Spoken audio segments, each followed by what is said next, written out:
Welcome to Saturday versus Sunday. I'm John Barbin. With me is Jeff Dover, and let's talk football. We're average football fans. We watch football on Saturday and Sunday. That's why the pod is titled this. And this is our review of the Giants and Commanders game on Sunday. What are your initial thoughts? How long do you think Daboll and Shane are going to last? You think they'll make it the season? I mean, I'd be concerned if I were them. And we talked about this in the preview. You know, their schedule is really tough. Like, it's really hard to see them going anything but 1-7 at the beginning. And this performance didn't change the thought process on that. No. Now here's the line I had this is the first line I had about this game. Wilson looked better than I thought he would, which is really saying something. Like, because he didn't look good. Like, and he's running for his life, and that the offense is just really going to struggle. But I thought it was like he didn't look as bad as I thought he would. I thought it would be worse, to be honest. So, but 17 for 37. For 168 yards and sacked twice that's rough. Yeah, it's not good. It's not good. This offensive line, we just talked about the Green Bay Detroit game. Go check that one out if you're interested. And we're just discussing how Detroit's offensive line, that missing 3 players all of a sudden makes that world-beating offense look pedestrian at best. I mean, it made Gibbs and Montgomery look like they've never played football before. What did they hit? Like 40 yards rushing? So the offensive line really, really matters. And I don't think the Giants have a particularly good one here. So that just didn't look good at all. And they're just giving up more pressures. They're not getting the ball downfield. They're dropping the ball. I mean, it's just, I don't know. It's just not, I can't see what a Giants fan sees with Wilson here thinking this is going to work. Mm-hmm. And this could have been way worse. Like, the time of possession was almost identical, which is crazy when you look at it like that. But the other key thing in the box score is that Washington had 12 penalties for 89 yards. So a lot of this wouldn't have been as close as it was if, like, that, that's something they can clean up. Like, that's something, if you're a Washington fan, you really dominated this game with 432 yards to 231 for the Giants. And that's with all those penalties. So if you can cut back on some of those, this wouldn't have been close.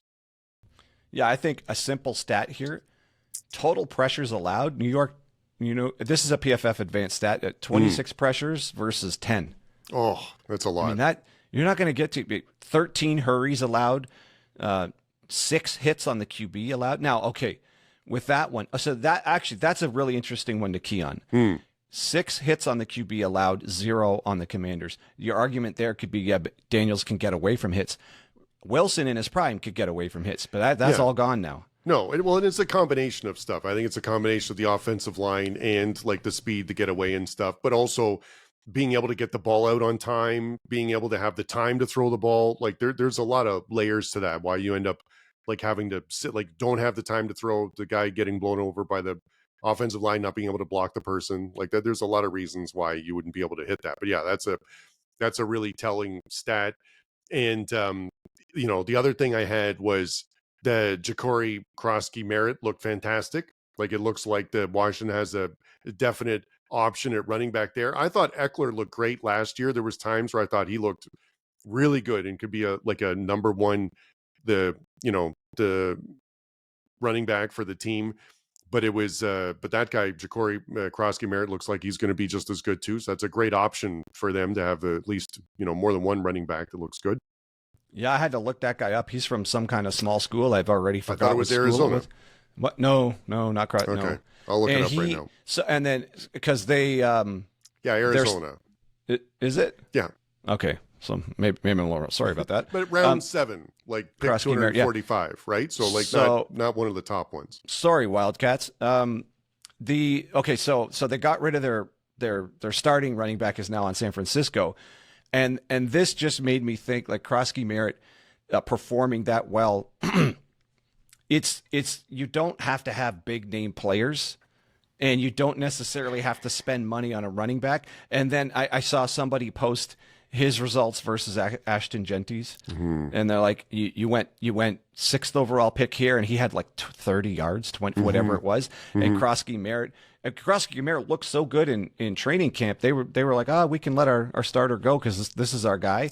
So this to me is an example of the ongoing debate on, do you ever use any kind of high round pick on a running back. It can work, but Yeah. it also can work without spending a high round pick. Yeah, I think you can make that argument for several positions in the NFL, right? So like, as we've talked about, but Purdy being selected last and ended up working. Cousins was selected after RG3 and stuff. So like, there's a lot of arguments to be made of like, there's no good algorithm to predict like for sure who's going to succeed in the NFL or not. Because if you would, then the draft picks would go exactly in order of like how their players would end, and it never is. But you're right. That was the old adage for some time to like never go with the running back early because you could get a good one late. And so, but this is another good example for that. But I think there's always some exceptions. Like Barkley went early and he's like a real game changer you could have in the backfield and stuff. But yeah, that really worked out for them picking him that late, and they could let their starter go and you'll have him on a rookie contract now. And that there's nothing wrong with that.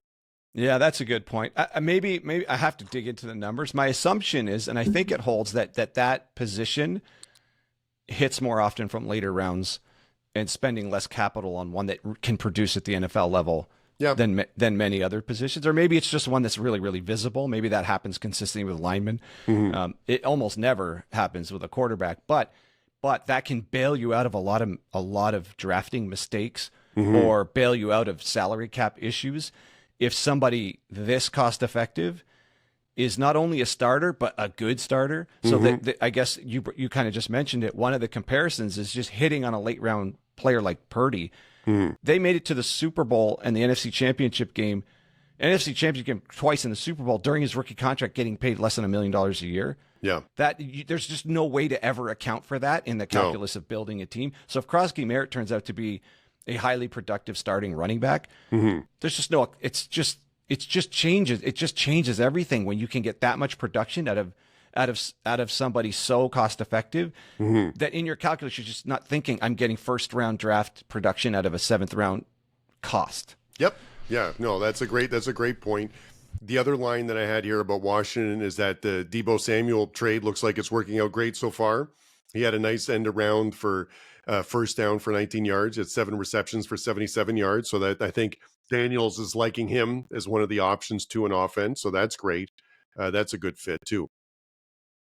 And I think Lane, that burner receiver that Washington picked up, I think he's doing some special teams returning, but he's already integrated into the offense. If they sort that out with him and McLaurin, this could be two of the, like, as a pair of receivers, that could be the fastest pair. I'm trying to think of other teams that have two guys that are total burners like that. I mean, obviously every NFL receiver's fast. That's a given. But I mean, if we start ranking, like, who's going to look like the fastest Higgins on the field, and Chase maybe would be in that. But I mean, no. But you're right though. Like that's. And listen, it's early. We said this on a previous show too. This is week 1. Okay, so especially with rookie offensive linemen, rookie wide receivers, like it's going to take some time to develop them into the game plan. And so, but like you said, the Lane has shown you can't coach speed. So, and he has it. So, which is good. And the other thing they always talk about is game speed versus just combine speed. Yeah. And he showed some flashes of game speed. The player that always stuck out to me for that was Percy Harvin. Yeah. And when he was we were at Florida, we were Florida Gator alum.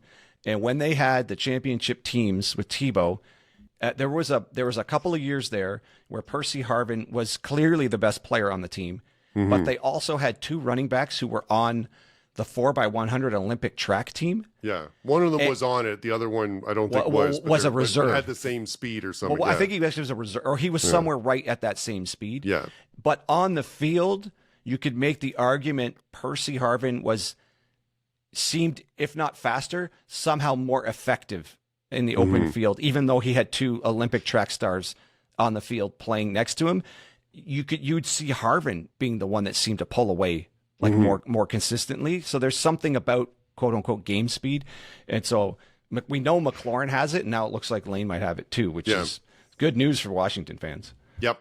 And the other note I had here is that the Giants, like, they have a really good defense, but you just can't be put on the field over and over again and be asked to stop the other team repeated times. You know, like you need your offense to do something. And unfortunately, like it just didn't, they didn't, you know, they couldn't, the offense couldn't do it. It's, you know, like 157 yards passing, 74 yards rushing isn't going to get it done. So, yeah. And they gave up what, 180 or something? Like rushing yards? 220 rushing they gave up. 220. Yeah. So you just, what do you, I mean, now it's. And 44 of those rushing yards for the Giants came with Wilson too. So it's like 30 yards rushing with running backs. Yeah. So if you can't run and you can't stop the run, you're not going to win a whole lot of games there. And apparently there was a little bit of discontent with Neighbors. I don't even think he got a target until the third quarter, maybe.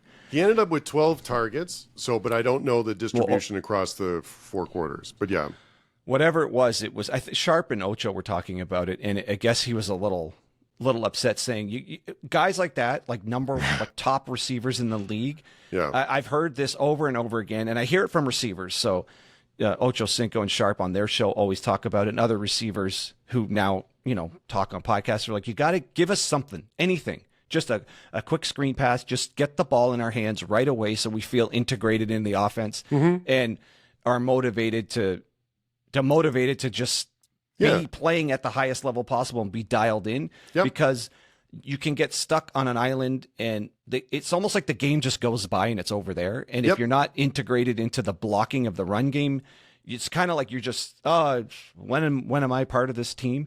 So it seems like Neighbors, that's your best play. That might be the best player on this whole team. Get the goddamn ball to him on anything. Give him an end around, anything. Just get that goddamn guy the ball. It's shocking to me if it really was that they didn't target him till later in the game. I don't care what the defensive scheme says to do. That guy's got to be involved immediately, like right out of the gates. Yeah, and I think that there's, wide receivers always feel like they should get the ball more. Okay, so we'll preface it with that. But I think there's absolutely some truth to what you were saying, because it reminds me, you see this in a lot of sports. Like you see it in basketball, like you need to see the first shot go in, and then you're going to be okay. Like you can't not shoot the ball for like a quarter and then be expect to hit like a game winner or something. You know what I mean? So like there's absolutely something about being involved in the game, getting in the flow of it, and then like, which is going to make it more successful for later. So with someone like that, which going into the game, Neighbors is a critical part of their offense if they're going to have any. So he absolutely has to touch the ball in like the first drive somewhere, and because like you said, you're going to need him throughout the game. So, yeah. If they can't get this sorted out, so let's do the what can we say about both teams. Obviously, It's only one game. Is this a bad look for the Giants starting out of the gates with Wilson? From what I've heard, the local media is trying to say that, Wilson will be fine, and somehow this is going to maintain Shane and Daboll's job.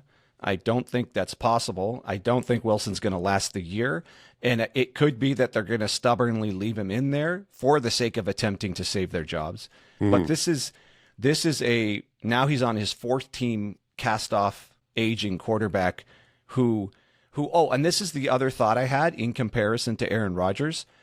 Now that Wilson's somewhat limited with his legs, and his legs were a big part of his success and his creativity off platform. Like he's one of the best deep ball throwers and one of the best deep ball throwers off platform. That was his calling card in his heyday. But if he's lost a step and you've got an offensive line that's just kind of weak, you don't have a guy back there like Rodgers who can just pick teams apart with like a 2-second and go passing game. That's not what this is. This guy's but that's not what this guy ever was. No. So yeah. No, this is the thought going in would be like, we have an amazing defense. We have a veteran QB that's not going to make mistakes. We're going to try and run the ball. We have to establish the run ball. And then we've got Neighbors we can use to like keep the passing game alive. That's the thought going in. But, they couldn't protect Wilson and they couldn't run the ball. So it's not going to work. Yeah. If you can't protect Wilson, you can't run the ball. All of Neighbors' overwhelming talent, it utterly goes to waste. Yeah. And it's tough because the next game for the Giants is at Dallas, and then they host the Chiefs, and then they host the Chargers. And so we're staring at a possible 0-4 to start the season. Sorry, Louise. Yeah, and they get. I've already discussed it with her. She knows that's coming. Then they go New Orleans, the Eagles, the Broncos, the Eagles. Yeah, that's ugly. Yeah, that's real ugly. It's gonna be. This is a tough stretch. So, what's your final thoughts about them? The Commanders? Yeah. Man, Jayden Daniels. Holy smokes, he looks great, and he's just picking up right where he left off. I know that there's this story about a sophomore slump, but whatever, we'll see. Obviously, they got to integrate Deebo into this offense. It's going to take a little bit, so it looks a little different. Super glad they retained McLaurin. Yeah. And Bill Croskey Merritt. I guess that's what he says. He likes to be called Bill. Really? Yeah, that's pretty, not Jacory. Yeah. No, I mean you can call him that, but he's like prefers Bill. Bill. Yeah, no. So, anyways, that is a nice surprise that he's as good as he is. Yeah. So potentially this offense could be even better. And now I don't know if it's the weakness of the New York offensive line, but the Commanders' defensive line looked pretty good, which is a big deal. That's the thing they really needed to improve on. So to me, a Commanders fan, I know it's just week 1, but you got to be pretty happy. You got a division win, which is big. The gap between the Commanders and the Giants looks even bigger, and there's no reason to think the Commanders aren't going to have a great season. No, and you're right about Daniels. He looked great. There was the other thing that was really impressive is that he had the first 6 receptions went to 6 different people, and that's something that Josh Allen does. Like you know what I mean? Like those are the really good QBs spread it around. Like who's open, take what the defense gives you. Like that, and that as opposed to forcing it to one person, which we saw in the opening week too a couple times. So, man, does it look good? He looks really good playing for them. He sure does. So, Washington fans, you got a beauty there, and oh boy, Giants fans, let's wait and see. All right, I think good place to leave it. Yeah. All right. So for Jeff Dover, I'm John Barbin, and that's your Saturday versus Sunday podcast.